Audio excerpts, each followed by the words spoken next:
Hey everybody. Yeah, this is the eve of the Apricot Fiesta here in town. It usually happens around this time of the year. It's kind of funny how fast it's come this year. Feels like only yesterday we did the fiesta, and now this year we're doing it again. As well as at the same time, my sister and her husband and my nephew are all going to be going to Disneyland a day or two after the fiesta is over. But besides that,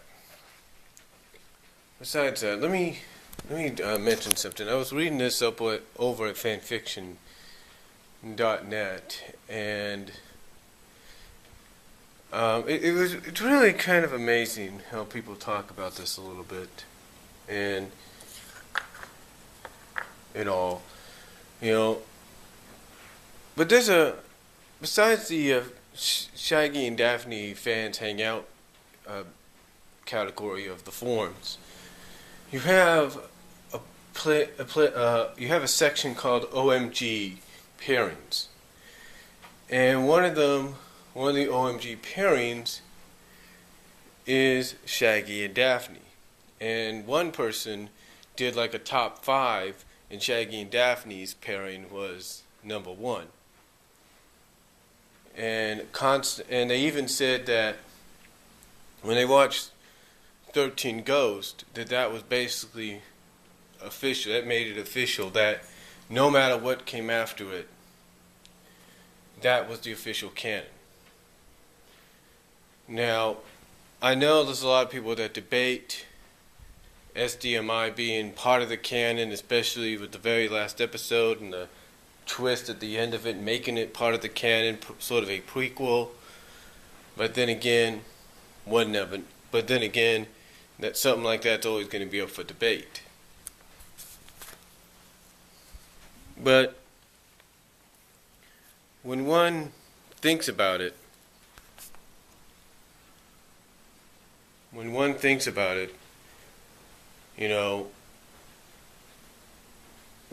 you kind of ship a pairing that, even though it has been showcased, if you will, evidently, that it's always going to be one of those pairings that, even though you know it existed, that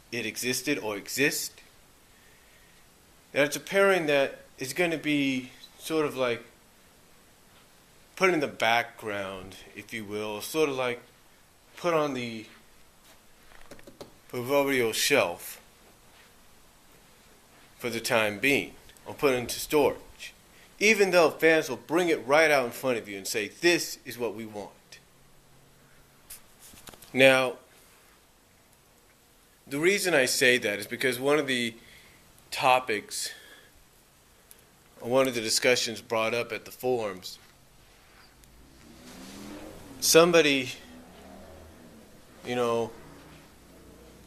was asked why they, well, it's not just, when they started shipping Shaggy and Daphne, because I did my own little audio video on that, but somebody was asking, basically, why, what reminds you of Shaggy and Daphne? What reminds you so much of them that you want to ship them? And a lot of other pairings came up, believe it or not. A lot of other pairings showed up on the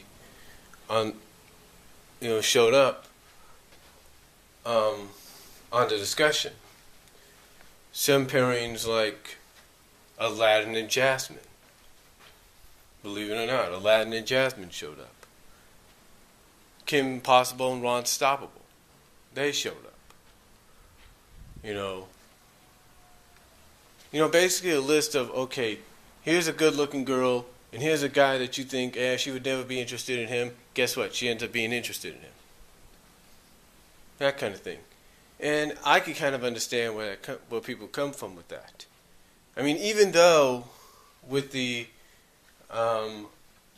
revitalization of the show or of the franchise, thanks to Boom Studios a couple years ago, and sort of and I guess, well, not sort of making it official, but sort of officially saying, basically officially saying that Dale and Foxglove were an item in some ways, kind of on and off kind of deal. Even with that, and even with her appearance in one of the final episodes of the show, people would still consider shipping Dale and Gadget. And here's why. Here's why they would do that. You see, the reason they would ship Dale and Gadget is they got similarities. And people like that. They're both, they're very similar in character at times. They think alike at times. They're both very energetic if they have to be. And, they both basically know how to have, they know how to put fun, sometimes. They always basically know, okay, if it's a day, there's nothing to do and we can go to the beach, let's just have fun. Let's not plan anything out, and they both know how to do that. But another thing that I think seals it for fans that would want to ship Dale and Gadget and Rescue Rangers, to me, is one of my all-time favorite episodes, Double O Chipmunk. I mean, I said this before, I'll say it again. Here you have Gadget basically going out of her way, even though Dale snuck into her workshop to modify one of his tuxedos into a spy suit, and even though he dropped a stink bomb accidentally into her workshop, what does she still do? She goes out the next day or the next morning, gets Chip, gets Monterey, and says, look, we mistreated Dale badly last night. We didn't give him a chance to show that he could be more than just who he is. I mean, she even goes out and tries to encourage him the night before. So how does she want to help out, though? She basically, like I said, she takes Chip and Monterey off screen, tells them that they hurt Dale's feelings, they didn't give him a chance. So here's what we're going to do. We're going to play a little spy game. And how do they do it? Basically by disguising themselves as spy characters. And what does Gadget do? Gadget disguises herself to the point that when Dale opens the door, he doesn't open the door like, oh, hi, Gadget, how are you doing? Oh, hi, Gadget, nice outfit. No. He opens the door, he doesn't even recognize her. Because she's wearing a blonde wig, she's got mascara on, shiny mascara, she's got thick lipstick on, she's got lipstick, shiny red lipstick on, she's got a dress, she's got high heels, she's got a bracelet, she's got a necklace, and I guess obviously she put a lot of makeup all over her body or something like that to darken her, to make herself darker. But again, still, here you have a character in Gadget that willingly went out of her way to do this for Dale. And she didn't have to do it. She didn't have to do it. Not once. She did not have to do this.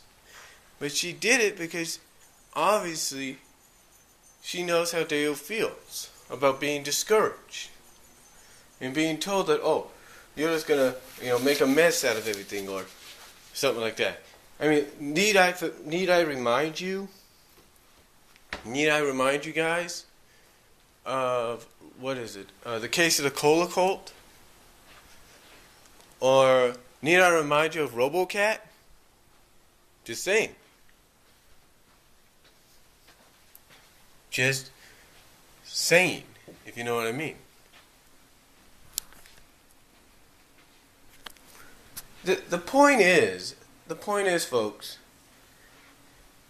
she didn't have to do this, but she did. And this is what initially started the shipping of Dale and Gadget, even more so than it was before.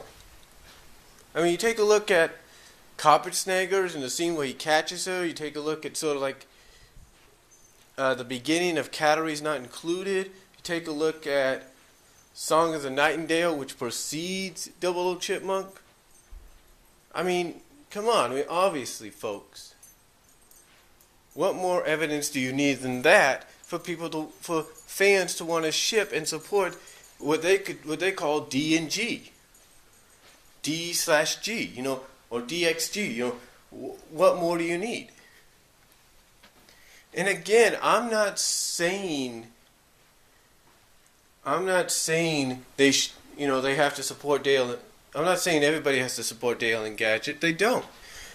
Because again, like I said, thanks to Boom Studios, it's officially been, noted, even in that letter page, by the writer, that Dale and Foxa sort of are a thing. They're an item in Rescue Rangers. But it's an on and off deal.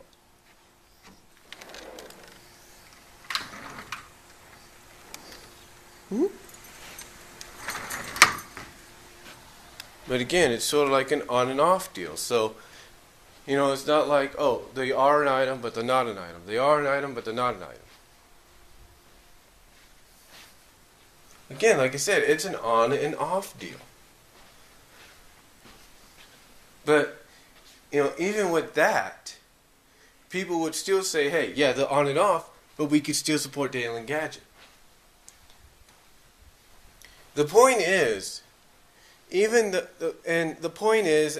what it has to do with Shaggy and Daphne is, even though the Shaggy Daphne thing, to some fans, started all the way back in Where Are You? And proceeded to kind of still be there, but really start to take off in the mid to late 80s, then it wouldn't be the first time. You know what I'm saying? And again, what similarity has to do with is, hey, we had Dale and Gadget. The thing is, with Where Are You, the new Scooby-Doo movies, the Scooby-Doo show, the last season of Where Are You, the first season of Scooby and Scrappy, there were, to many fans, and they have even said this, and they've even shown a list, even given a list of this, that there are hints all over, when you take a look at certain episodes, of Shaggy Daphne, or as they put it, Shag-Aphne. And then more so, the evidence is really takes off, more so, in 1983, 84, and 85, 86. Or 83, 84, 84, 85, 85, 86, with the new Scooby-Doo Scrappy-Doo show, its following season, the renamed following season, new Scooby-Doo Mysteries, as well as the 13 Ghosts.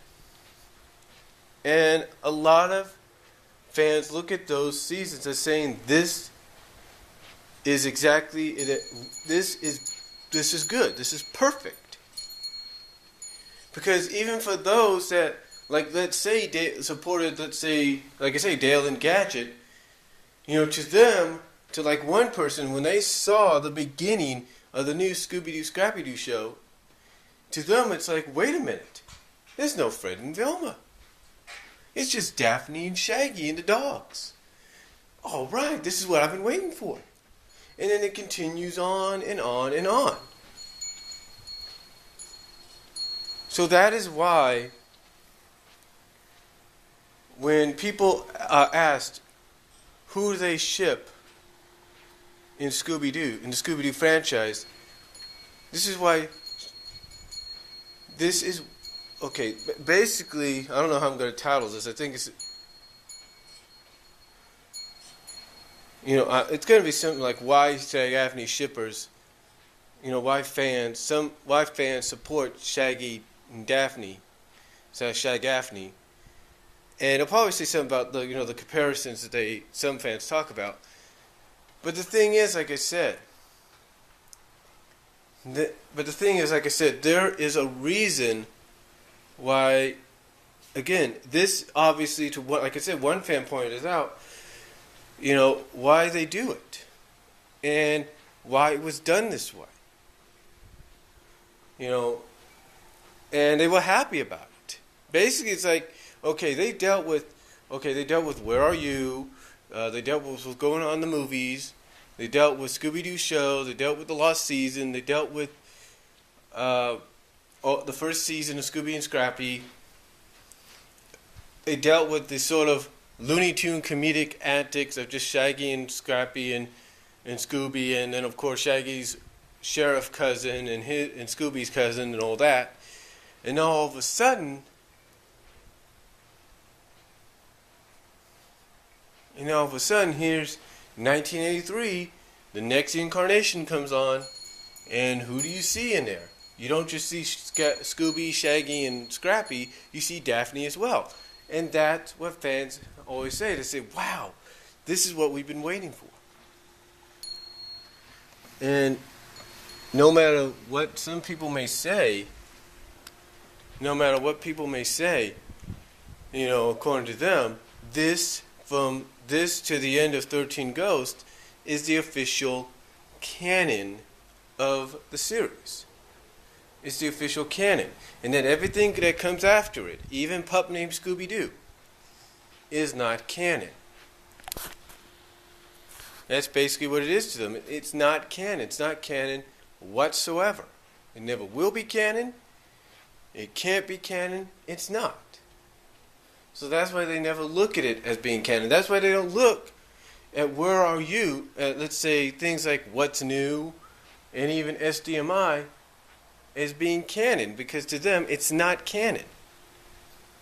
Now, they might give a pass to What's New because at times they will say that it looked like, Fred and Daphne at times, when they'd have to pretend to be like on a date or something, would feel a little awkward, and they would give a pass to that because they're thinking, okay, at least they're not showing that they're totally a pair. But then when you take a look at, let's say, the movies at times, especially with the trailer of the upcoming movie of animated film, then that kind of gets under the skin. But they've even given a pass on the movies because they're saying at least the movies are showing some hints of Shaggy Daphne, especially when you look at Phantasaur, Music of the Vampire, and I think some others, and they sort of give it a pass. So, again, it's more along the lines of, they're willing to give a pass to certain, movies and shows and all that of the present, as they call it, WB era, because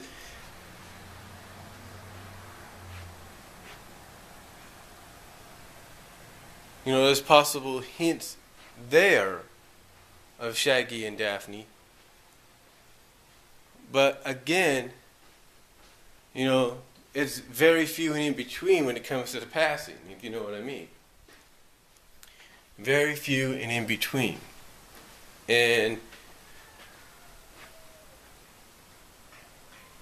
sometimes, that doesn't say much. But again, they're willing to give a few passes there, here and there. But again, like I said, it's more along the lines of,